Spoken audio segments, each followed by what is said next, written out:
Welcome to Israel Watch. Today we will discuss the recent Hezbollah missile that landed in Tel Aviv, which is part of the equation of hurting the enemy, and the developments surrounding the Israeli aggression in northern Gaza. We will also touch on the significant operations carried out by Palestinian resistance groups in Jabaliyah and Beit Lahia, as well as the issue of the Zionist captives and the ongoing communications regarding this matter. These are the key topics that analysts and experts in Hebrew media have been focusing on, and we will explore them further with Dr. Walid Muhammad Ali, a researcher and political thinker. Welcome, Doctor. Thank you so much. Hello, everyone. Just a few hours after the Israeli strike on Beirut and Benjamin Netanyahu's warning that negotiations are happening under fire, a missile launched by Hezbollah from Lebanon struck the heart of Tel Aviv. This resulted in damage to a building and casualties, which the Israeli media sees as a new equation, bombing Beirut in response to bombing Tel Aviv. قصف بيروت مقابل قصف تل أبيب. אנחנו עדיין רואים את האש בוערת כאן, כלומר למרות הנוכחות של אנשי כיבוי אש, עדיין לא כיבו את האש כאן שבוערת על עמוד חשמל, ובעצם ראינו קודם לכן, אודי, ממש בשידור חי, את שני המבנים שנמצאים פה, גם את המבנה הגבוה יותר, אנחנו מנועים להגיד את שמות המגדלים, שהתחילו ליפול ממנו זכוכיות, חלקי בניין, קורות מתכת, ולכן סקרנים רבים שהגיעו לכאן הורחקו מהזירה, והמשטרה גם בשידור קוראת שוב ושוב לא להגיע למקום הזה. הרבה מאוד עשן, אנחנו רואים את האש גם שתפסה בעמוד חשמל, ובעצם פגעה באותה חנות כלי רכב, באותה תצוגה של אולם תצוגה של כלי רכב שנמצא כאן בחזית הבניין הנמוך יותר, הבניין הישן יותר, ואנחנו רואים שגם ממנו מדי פעם נופלים חלקים, פסולת, קורות מתכת, ולכן שוב, מסוכן כאן, כדאי לא להגיע לכאן, גם אנחנו נמצאים בעמדה מרוחקת יותר שגם מגנה עלינו מהגשם. פינוי הפצועים, 5 הפצועים הסתיים כאן בזירה. עכשיו כוחות השיטור וההצלה מתעסקים בחיבוי האש, בהרחקת הסקרנים. So, Dr. Walid, let's start with this question. What do you think about the Hezbollah missile landing in Tel Aviv and the panic it caused among the residents of the occupied city? أولاً هذا الصاروخ ضرب تل أبيب في مقر حساس. First, the missile struck Tel Aviv at a sensitive location, the Israeli intelligence headquarters. Just the fact that Hezbollah is aware of this site is a significant security achievement and has disrupted their calculations. The attack on this center and the failure of the defense system to intercept it has led to police reports of military failures, even though the army has stated that an interception does not equate to a complete shoot-down. Sometimes, the terminology used can be ambiguous. This strike serves to remind Israelis that they're not in control of the battlefield. They're targeting civilian sites unrelated to Hezbollah institutions. Mr. Muhammad Afif was martyred due to Israeli attacks. He was not a military target, which highlights this point. Although he was certainly part of the resistance movement, but he was a well-known media target. He was known to be active in the area, organizing press conferences in the heart of southern Beirut. Therefore, this was not a true achievement. The real achievement is Hezbollah's ability to hit this security center in the heart of Tel Aviv and continue shelling Haifa and the Haifa Bay area to the extent that residents of Haifa are now saying it feels like Kiryat Shmona. حيفا ليقولوا نعم باتت حيفا مثل كريات شمونة. Well, Dr. Walid, what are the implications of the fires caused by the fall of Hezbollah missiles in Tel Aviv on the security situation and the political landscape in the entity? والاجتماعي يعني هذا الصاروخ. This missile attack signifies that you are not the masters of the battlefield in direct combat, even though you possess the weaponry. Your targets have been exhausted, and now we are the ones delivering the strikes. This has directly increased tensions, leading to a rift between the police and the army. The army claims that they have struck and targeted the missile, while the police argue that the army failed to track or target it. In terms of social impact, the situation in Tel Aviv is significant for its residents, particularly for this elite class, as it represents the vital heart of the Israeli entity. This means that the entity will be compelled to halt its strikes on Beirut, as it realizes that continued attacks on Beirut will also affect Tel Aviv. The potential for this exists, and there are sensitive targets available. وبنك الأهداف متوفر وموجود ولأماكن حساسة. Well, Dr. Walid, Netanyahu warned that negotiations for a ceasefire agreement regarding Lebanon are taking place under fire, and now we see a missile hitting Tel Aviv. So the obvious question is, how will this impact the course of the negotiations moving forward? كيف مش هو الآن هو من أمس. How? The effects are already visible. This will directly speed up the ceasefire process. This attack has effectively undermined all their efforts to manipulate the situation by saying that Pakistan is coming or Pakistan is not coming. Following the attack, they announced that Pakistan would be coming right away. What does this mean? Essentially, this attack and Hezbollah's capabilities in the region have prompted Pakistan to act quickly. ومشاهدينا عمليات المقاومة النوعية في جباليا وبيت لاهيا. Dear viewers, the quality resistance operations in Jabalia and Beit Lahia in northern Gaza, which are facing brutal aggression and resulting in casualties among Israeli officers and soldiers, have become a focal point for military analysts in the Hebrew media. Among them, Alan Ben David expressed concern that Gaza could turn into a prolonged drain on the occupying forces, similar to what occurred in southern Lebanon during the 1990s. القرن الماضي. אז הייתה בצה"ל די תחושה שבית לאהיא, העיירה בפינה הצפון-מערבית של עזה כבר יחסית ריקה, אבל אז ראינו שתי תקריות, אחת של פגיעה בידי צלף, שהרגה את קינן, חייל המילואים, והיום תקרית נוספת, שוב כניסה למבנה, אחרי שכוח חיילי כפיר עושה את כל מה שצריך, יורה טיל המטאדור לפני הכניסה למבנה, ובסופו של דבר מחבל בודד שנמצא בתוך המבנה מצליח להתקיל את הלוחמים שנכנסים אליו והורג את המ"מ ואת הלוחם. בסך הכל 27 חיילים איבד צה"ל מאז תחילת הפעולה בצפון רצועת עזה. אז בצבא באמת מתהדרים שהפעולה הזו כבר הניעה 80,000 בני אדם להתפנות מהחלק הצפוני של הרצועה, והיא חיסלה מאות אנשי חמאס, אבל יש עוד אלפי אנשי חמאס, ולכן השאלה היא האם אנחנו לא בנקודה שבה ההישג לא בהכרח מצדיק את המחיר. בצה"ל טוענים יש לנו עוד זמן לפעולה, אנחנו צריכים להמשיך ולפעול, אבל אפשר להמשיך ולגרוס את עזה עוד שנים. זה מתחיל להידמות למה שהרגשנו בשנים הארוכות בשנות ה-90 באזור הביטחון בדרום לבנון, דימום מתמשך אל מול הישג יחסית מוגבל. Dr. Walid, military analysts in the Hebrew media are expressing significant concern about the possibility of a prolonged war of attrition against the occupying forces, similar to what occurred in southern Lebanon in the past. نعم هم يخشون الآن من حرب استنزاف. They're currently concerned about a war of attrition that differs from previous ones. In the past, while there was attrition in southern Lebanon, the Gaza front was largely quiet. Now they're facing attrition on both the Lebanese front and in Gaza, as well as in the West Bank. This situation is quite significant. They're not only contending with Hezbollah and Palestinian resistance, but also with a broader resistance axis, which includes support from Yemen, Iraq, and even operations within occupied Palestine, as well as some activities in Jordan and Egypt. This new environment has been created by the resistance axis, and their biggest worry now is how to manage the situation and find a way to regain control in Gaza.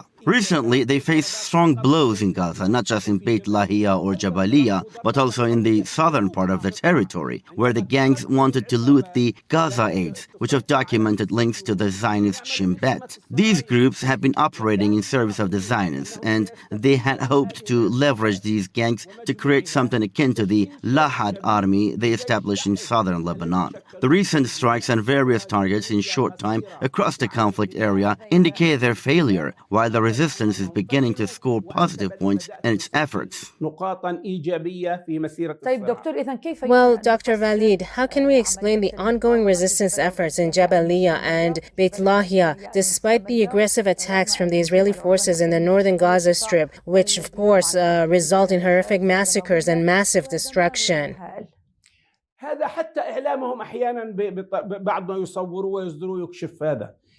This helps to advertise the strength of resistance movement, as some individuals take photos and films and mock the Zionist army as they show that the resistance fighters in Gaza have excelled and surpassed their own limits. They have managed to surprise their enemy from unexpected angles, similar to what is currently happening in southern Lebanon. Airstrikes and artillery bombardments occur, and just when they believe a location is secure, they are taken by surprise by the resistance fighters, who emerge from unexpected places, leaving their adversaries bewildered.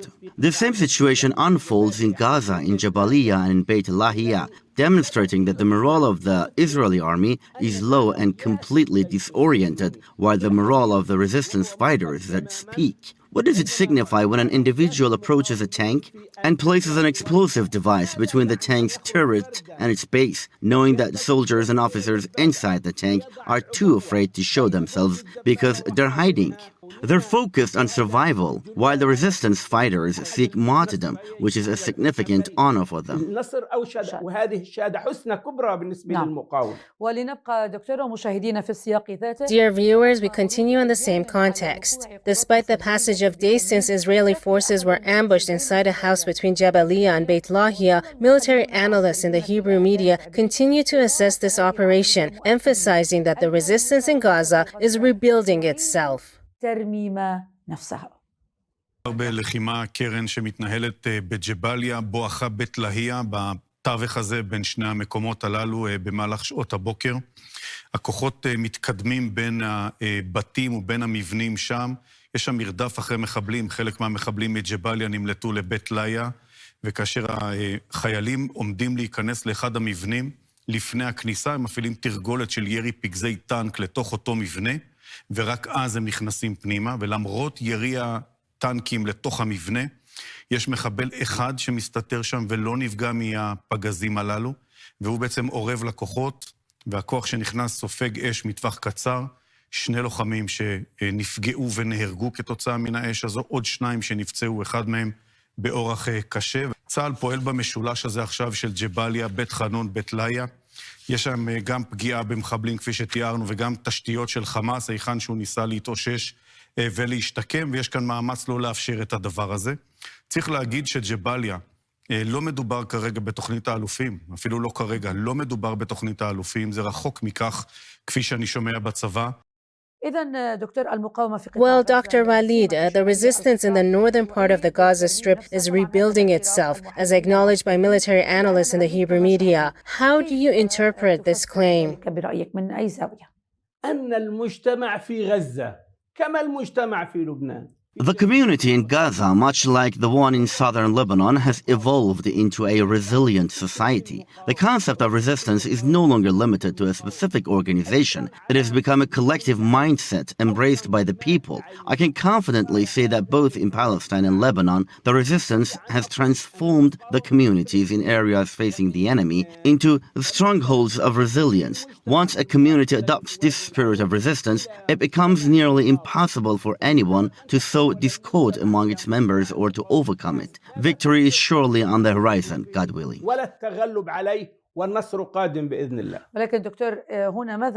Dr. Walid, what about Israeli generals' plan to isolate the northern Gaza Strip and displace its residents? Do you think, based on the current field data, that this plan is still a reality today?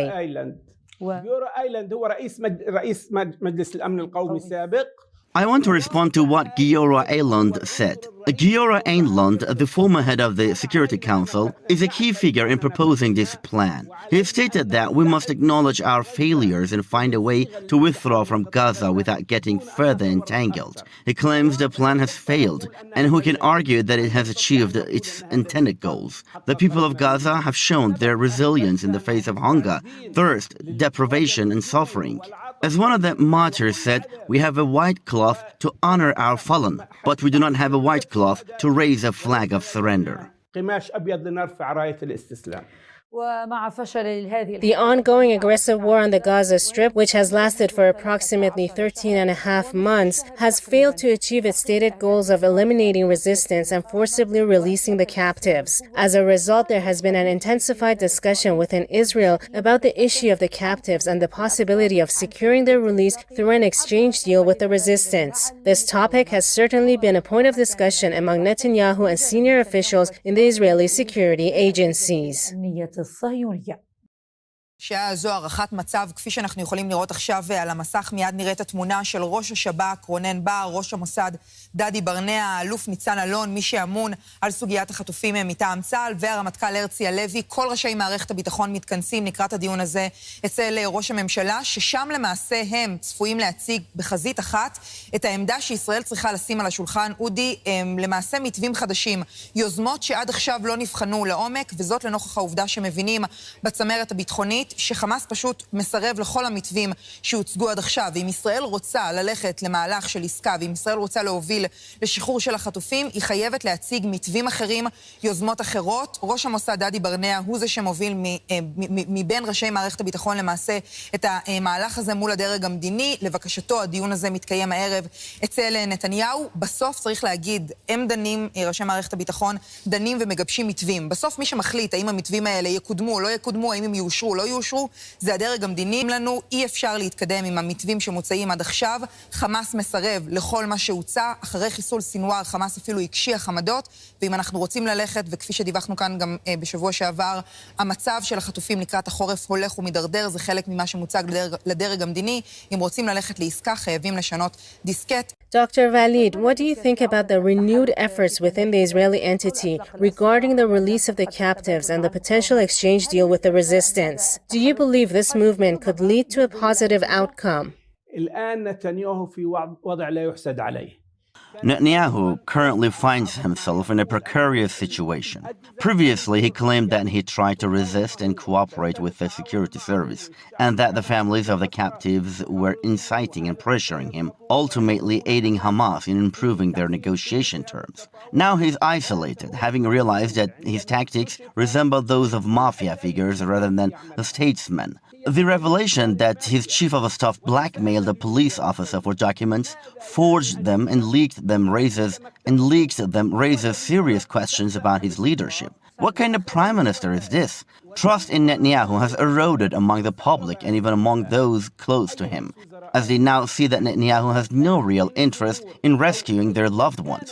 His priority seems to be delaying his trial, and he's convinced of his guilt, not just for corruption, but also for dividing the Zionist community through judicial reforms and for his failures over the past 13 months. Netanyahu understands that even a ceasefire could lead him straight to prison. إذا نتنياهو يدرك أن مجرد وقف إطلاق النار هو ذاهب إلى السجن. Netanyahu continues to refuse to take action to release the captives. This is how he is being accused by his opponents within Israel. Do you think he might change his stance given the internal pressures from the opposition and the families of the captives? نتنياهو الآن يراهن على الورقة الأخيرة. Netanyahu is now betting on his last card, hoping that Trump's victory will save him from his current situation. However, the reality tells a different story. As long as the resistance on the ground continues to achieve successes, even Trump has no interest in supporting an army that is failing, nor a prime minister whose internal motives are becoming clear. We must also consider that the narcissistic nature of both Netanyahu and Trump, which is likely to clash because Netanyahu seeks to employ everyone and he believes that he's leading American society. I don't think that Trump's personality will accept being led by Netanyahu. بأن يعتقد نتنياهو أنه يقوده. Well, Dr. Walid, the Israeli correspondent, as we have seen, emphasizes the need for a shift in perspective from the political level, particularly regarding the release of the captives. In your opinion, is this feasible, given the inability to achieve the goals of this war and the increasing resistance on the ground? هو إذا وقع اتفاقية. I believe that one of Netanyahu's biggest fears is the collapse of his administration. If he signs an agreement, it could fall apart due to Smotrich and Ben-Gvir. On the other hand, if he doesn't sign, he faces pressure from the public and even from the heritage parties like Shas and the National Religious Party. These groups are no longer as supportive and they might turn against Netanyahu since he has not been giving them what they want in terms of rights.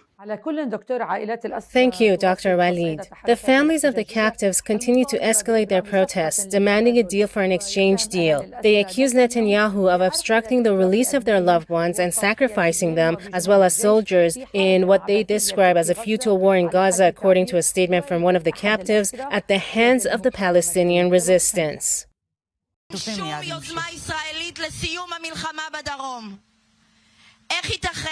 שגם אחרי שחמאס הוכרע, נתניהו מסרב לסיים את המלחמה בעזה תמורת עסקה. איך ייתכן שהקבינט הפסיק לדון בנושא החטופים?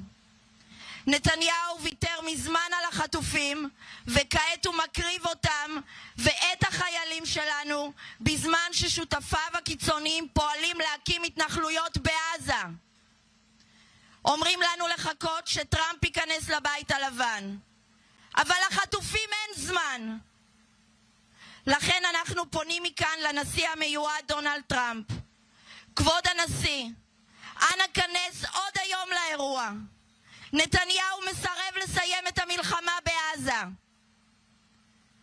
אדוני הנשיא הנבחר, אנא, עשה הכל להביא לסיום המלחמה בעזה ולהחזרת כל החטופים. החטופים לא ישרדו את החורף. הם לא יחזיקו מעמד עד השבעתך בינואר. חייבים להציל את מתן שלי ואת כל החטופים כבר עכשיו. Dr. Walid, do you think that this new protest movement by the families of the captives in Gaza will lead to a result that convinces Netanyahu that he should finalize this deal now? المنطق يقول نعم، لكن عقلية نتنياهو وحساباته الشخصية. Logic suggests a yes, but Netanyahu's mindset, personal calculations, and the influence of his family complicate things. A prime minister in the midst of a battle dismisses his war minister, while his son escapes to Miami. Netanyahu's character is quite unstable. His arrogance and stubbornness lead him to act in irrational and subjective ways. Therefore, analyzing or predicting his behavior is extremely challenging. What retains Netanyahu and the entire Zionist structure, as noted by the late Israel Shahak, who died a long time ago, is that the Zionist blood compels Jews to submit and concede. The ongoing resistance, continuous operations in the field, and the damage inflicted on the Israeli army and society will ultimately force Netanyahu and others to make concessions.